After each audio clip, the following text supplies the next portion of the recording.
У вас вид такой бодрый. Мне по хиджре исполнилось 76. В день Арафа. Я родился в день Арафа. Да, А по милади 12 октября исполнилось 74. Баракатный был, все. Долго, что вы жили, принесли пользу для ислама. Сегодня, 19 июля, прошла встреча муфтия Дагестана шейха Ахмада Афандия с верховным муфтием России шейхуль Ислам Талгатом Хазратом Тажудином. В ходе беседы духовные лидеры обсудили вопросы, касающиеся просветительской деятельности. В частности, Талгат Хазрат Тажудин рассказал муфтию Дагестана о планах работы с населением по регионам страны. Мы сейчас, в этом году, начинаем исламский духовно-просветительский центр имени шейха Зайнулла Расули, главного просветителя мусульман страны.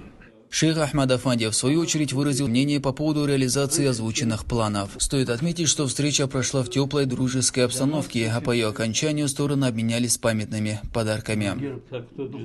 На самом деле, президент России за многолетнюю безупречную службу во благо веры и Отечества, большой вклад в духовно-нравственное возрождение общества, сохранение исторического и духовного наследия наших благословенных предков, укрепление мира, согласия и доброго сотрудничества между народами Кавказа и последователями традиционной конфессии России наградит Абдуллаева Ахмада Магометовича, муфти и председатель духовного управления мусульман Республики Дагестан. Спасибо. Орден называется Мухаммад Расулуллах.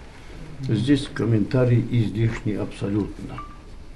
Это удостоверение к нему. Это сам орден. Позволите, я вот сюда поставлю.